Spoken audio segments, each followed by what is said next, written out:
I never thought a paused YouTube video could feel like a heartbeat in the room. The screen glowed softly in the dark, frozen on a beauty influencer mid-smile. One perfectly arched eyebrow lifted as if she were waiting for me to make a decision. My laptop sat on the edge of the bed, balanced between folded laundry and a half-hidden makeup pouch I had sworn I would throw away months ago. My name is Ethan. At least, that's the name everyone in the outside world knows me by. I work as a junior architect in a glass and steel office building downtown, the kind of place where everyone wears clean shirts and talks about deadlines like they're life or death missions. My days are full of straight lines, clean angles, and practical designs. Blueprints, coffee, meetings, normal life. Too normal. Because behind all of that, behind the neatly pressed shirts and the polite nods in elevators, there's a version of me I only allow to exist in silence. A version of me who watches makeup tutorials at midnight. Not because I want to impress anyone. Not because I'm planning some grand reveal. But because when I watch those videos, something inside me quiets down. The apartment I share with my girlfriend, Isabella, is small but warm. 2 rooms, 1 bathroom, and a living space that smells faintly of vanilla candles and fabric softener. She decorated most of it, soft pillows, framed travel photos, fairy lights strung across the window frame. Isabella is the kind of person who laughs with her whole body. When she's happy, she leans forward. When she's angry, she crosses her arms and stares straight through you like she's reading your thoughts. We've been together for 2 years. She thinks I'm uncomplicated, reliable, predictable, and that's the part that scares me most. The first time I ever touched makeup wasn't dramatic. It wasn't some big revelation moment. It was boredom mixed with curiosity. Isabella had left her eyeshadow palette open on the bathroom counter one morning. Warm browns, soft pinks, a hint of gold. I remember standing there after she left for work, staring at it like it was a locked door. I told myself, just once, just to see. I dipped my finger into the lightest shade and brushed it over my eyelid. The mirror didn't show a stranger. It showed a question. And once you see a question like that, it never really leaves you alone. Now, months later, that curiosity has turned into something more dangerous. Preparation, planning, practice. I don't own dresses yet. Not really. Just a long sweater I bought by mistake online, and a pair of skinny jeans that feel different when I pull them up over shaved legs. I don't have a wig, but I've started growing my hair just long enough that I can tuck it behind my ears. And makeup? That's where the tutorials come in. On the laptop screen, the influencer unfreezes. Okay, girls, she says cheerfully. Today we're doing a soft, feminine look, perfect for beginners. My finger hovers over the spacebar. Beginner. That word feels like it was made for me. I lower the volume until I can barely hear it and glance toward the hallway, toward the bedroom door where Isabella's side of the closet still smells like her perfume. She's supposed to be at her sister's place tonight. Supposed to be, which means I have maybe 2 hours before fear starts sitting beside me again. I reach into the pouch and pull out the items I've collected one by one. Foundation, concealer, mascara, a small mirror I bought from a drugstore across town where no one knows my name. Each object feels heavier than it should, not because of its weight, but because of what it means. You see, I'm not crossdressing because it's funny, and I'm not doing it because I lost a bet. I don't even fully know if I'm doing it because I want to be someone else. What I know is this. When I imagine myself with softer features, when I picture my face framed differently, my body outlined in new ways, I don't feel fake. I feel closer to something honest. And that terrifies me, because honesty changes things. Isabella once told me, casually while folding laundry, I don't get why some guys want to be girls. Seems confusing. She didn't mean it cruelly. She meant it simply, and that simplicity cut deeper than anger ever could. I laughed and nodded and said, yeah, I guess. But inside, something curled up and stayed there. Back on the screen, the influencer blends eyeshadow with confident strokes. Remember, she says, It's not about hiding who you are. It's about expressing it. I snort softly under my breath. If only it were that easy. I tilt my face toward the mirror on my desk and raise the foundation brush with shaking fingers. This isn't a costume party. This isn't a joke. This is rehearsal. For a version of me that only exists in locked rooms and late hours. As the brush touches my skin, I notice the smallest change, how the harsh lines of my face soften under the layer. My jaw still looks like my jaw, but the edges blur. My eyes seem larger somehow, more open. I swallow. I feel ridiculous, and powerful, and scared, all at once. This is the line I keep walking, between thrill and shame, between curiosity and consequence. The apartment is quiet, but my mind isn't. What if Isabella comes home early? What if I forget to erase something? What if she notices the missing makeup? What if she sees me, not Ethan, but the person I'm slowly teaching myself to become? The one who watches tutorials, not for fun, but for survival. I don't know yet if this is temporary. I don't know if this is a phase. I don't know if this ends with me laughing at myself or standing in front of her, heart pounding, saying words I've never said out loud. What I do know is this. Every brushstroke feels like a step forward, and every step forward feels like I'm walking toward something I can't turn back from. The video continues. My reflection changes, and somewhere down the hallway my phone buzzes. A message from Isabella. Leaving soon. Be home in an hour. I freeze. The mirror shows me caught between two worlds. And suddenly, this isn't just practice anymore. It's a countdown. The message from Isabella stayed on my phone screen longer than it should have. Be home in an hour. 1 hour. 60 minutes. Enough time to finish what I'd started. Or enough time to ruin everything. My reflection looked back at me with unfamiliar eyes. Foundation smoothing my skin. Concealer hiding the faint shadow of my beard. My face was halfway between Ethan and someone else. Not a woman yet. Not a man either. A fragile in-between. My hands trembled as I reached for the mascara. Steady, I whispered to myself. I leaned closer to the mirror, heart hammering. The brush touched my lashes, and suddenly my eyes looked darker, deeper, more expressive.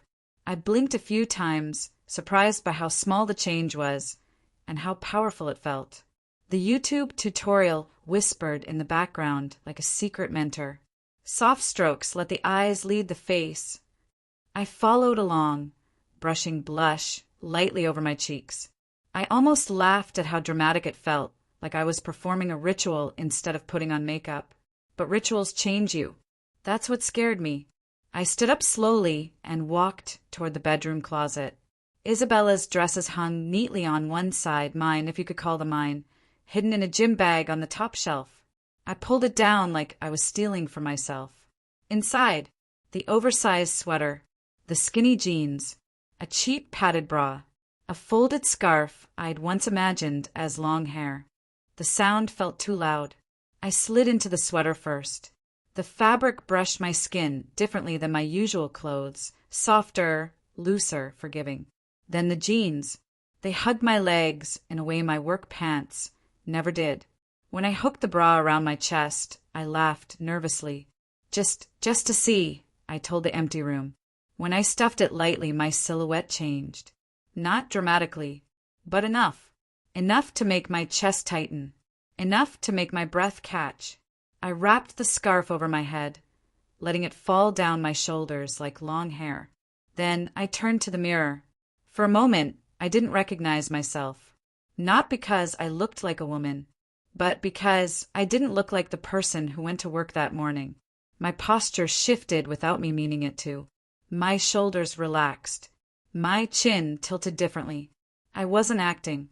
I was adjusting. My phone buzzed again. Another message. Traffic's late.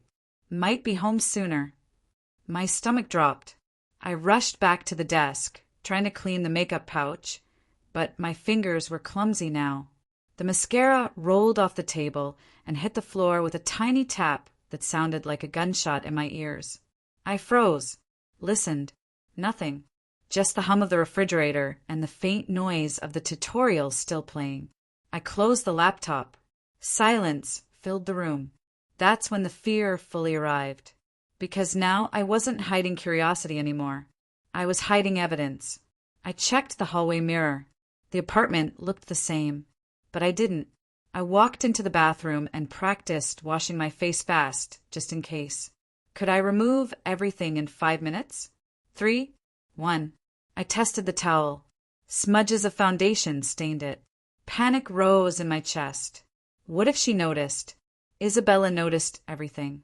A moved pillow, a new scent, a wrong tone in my voice. I stared at myself again. Why wasn't I stopping? I could still change back. I could still erase this. Instead, I picked up the lipstick. It was a soft rose color. I twisted it up. My hand shook. One swipe. My lips looked fuller. I swallowed. 2 swipes. The mirror now showed someone who looked intentional, not accidental. That scared me more than anything. I walked into the living room in my borrowed shape. The fairy lights reflected off the window. I saw myself in the glass. From a distance, in low light, I could almost pass. Almost. And that word lit something dangerous inside me. Almost meant possibility. Almost meant risk. I heard a noise in the hallway outside. Footsteps? I froze. My heart slammed so hard I felt dizzy. I rushed back to the bedroom and grabbed the scarf, yanking it off. My hands fumbled with the bra clasp. It caught. My phone buzzed again, actually grabbing coffee first. 20 minutes. I slid down against the door and exhaled. My chest felt tight. Not just fear. Relief. Disappointment. Both. Why did part of me want her to walk in? That thought terrified me. I sat on the bed and stared at my knees. This wasn't just about clothes anymore. It wasn't just about makeup. It was about being seen. And not knowing if that would destroy me or free me. Flashback came without warning. Me at 14, alone in the house, trying on my mom's scarf in the mirror. Me at 16, watching transformation videos and closing them fast when footsteps came near. Me at 23, buying foundation for a project. It had never gone away. It had just learned to hide better. I stood up again. This time I didn't rush. I put the scarf back on. I reapplied the lipstick. I fixed the blush. I didn't look at the clock. I didn't look at my phone. I just looked at myself. And for the first time I whispered, "Who are you?" The mirror didn't answer, but my chest felt warm. A knock suddenly echoed through the apartment door. Not the doorbell. A knock. My blood ran cold. I wasn't ready. I wasn't dressed like Ethan. I wasn't dressed like anyone safe. "Ethan," a voice called from outside. A male voice. My neighbor. I panicked. I rushed to the bathroom, locked myself in, and shut off the lights. My heart pounded so loud I thought he could hear it through the walls. "Ethan," he called again. "Your package got delivered to my door." I pressed my hand over my mouth. Seconds passed. Footsteps moved away. The knock stopped. Silence returned. I slid down to the floor, breathing hard. That was too close. Too real. I checked the time. 10 minutes. Isabella would be home soon. I stood and faced the mirror one last time. Half made up. Half undone. 2 people in one body. "Choose," I whispered. "Do I erase her? Or do I finish becoming her?" I didn't finish. But I didn't remove everything either. I took off the scarf. I wiped the lipstick. I kept the foundation. I kept the mascara. I put on a hoodie over the sweater. I hid the bra under it. A compromise. A lie. I sat on the couch like that. Heart racing. Door in front of me. Clock ticking.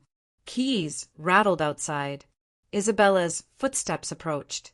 My breath caught. The lock turned. And the door began to open. The door opened. Isabella stepped inside, balancing her bag on one shoulder and a coffee cup in the other. "Hey," she said, kicking off her shoes. "You won't believe the traffic." Her voice slowed. Not because she saw the makeup, not because she saw the clothes, but because she saw me, sitting too straight, not looking at my phone, hands folded in my lap like I was waiting for judgment. "Are you okay?" she asked. My mouth opened. Nothing came out. She set her coffee down slowly. "Ethan." I swallowed. Yeah, I'm fine. But I didn't sound fine. My voice was higher than usual. Not fake, just careful. Her eyes narrowed slightly. "You look tired." "Long day," I said quickly. Too quickly. She nodded, but her gaze didn't leave my face. And then she frowned. "Did you shave?" My heart jumped. "What?" "Your face," she said. "It looks smoother." I laughed nervously. "Just tried a new razor." She came closer. Every step felt like a drumbeat in my skull. I leaned back into the couch cushion, heart racing, so hard it felt like it might climb out of my chest. She stopped in front of me.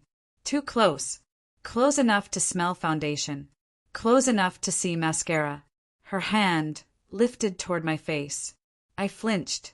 She paused midair. "Why did you do that?" My throat tightened. "I just wasn't expecting you so soon." Her fingers brushed my cheek. Lightly. I felt the smear before I saw it. Her thumb came away with a faint beige streak. She stared at it, then at me. Silence filled the room like water. "Is that makeup?" she asked. I couldn't lie. "Not anymore." "Yes." Her hand dropped. She took a step back. "Why?" I stood up too fast, nearly knocking over the coffee table. "I wasn't doing anything bad," I said. "I wasn't cheating. I wasn't hurting anyone. I just—" "Ethan," she said sharply, "why were you wearing makeup?" My chest felt tight. Words crowded my head. Fear. Shame. Years of hiding. "I watch tutorials," I blurted. "Sometimes. I just wanted to try." She stared at me like she was seeing someone new. "You watch makeup tutorials?" I nodded. Her arms crossed slowly. Not angry. Guarded. "And the clothes?" My stomach twisted. I hesitated. "Sometimes." She looked past me, toward the bedroom. I realized too late. The door wasn't fully closed.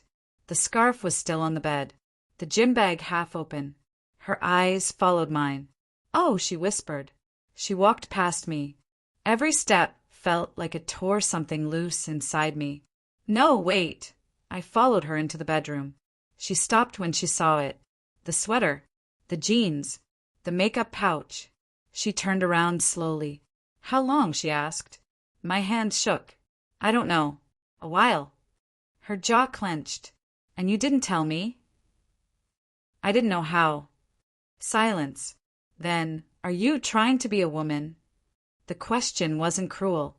It was terrified. "I don't know," I said honestly. "I don't even know what I am trying to be. I just know that when I do this, I feel calmer, like something lines up inside me."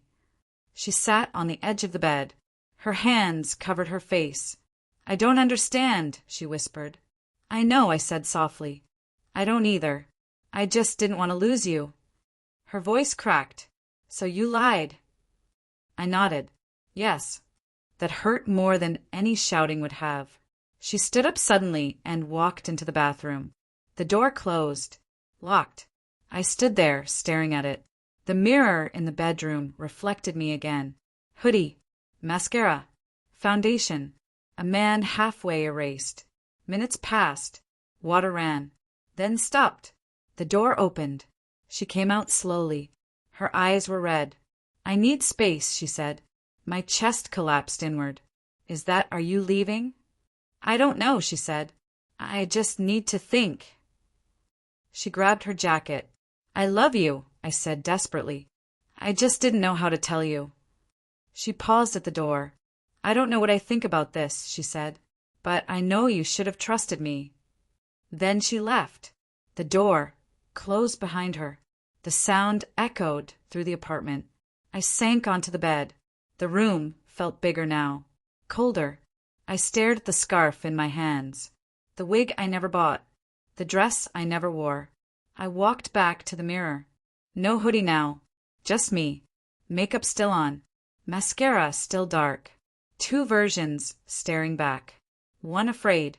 One tired of hiding. My phone buzzed. A message from Isabella. I'm staying at my sister's tonight. We'll talk tomorrow. Tomorrow. The most dangerous word in the world. I sat on the floor. Did I ruin everything? Or did I finally stop lying? The apartment didn't feel like mine anymore. It felt like a stage after the actors had left. I sat on the floor of the bedroom, back against the bed, still wearing the faint remains of makeup on my face. Mascara smudged just enough to make me look like I'd been crying, even though I hadn't yet. The scarf lay across my knees. It felt heavier now, not because it weighed anything, but because it had cost me something. I went to the bathroom and turned on the light. The mirror showed me someone in between worlds. Not fully Ethan. Not fully her. Just exposed. I reached for a cotton pad and makeup remover. The first swipe erased one eye completely. The second eye stayed dark. Two faces stared back at me. One familiar. One honest. My hand froze. What was I erasing? The makeup? Or the part of me that had finally stopped hiding? I dropped the pad into the sink.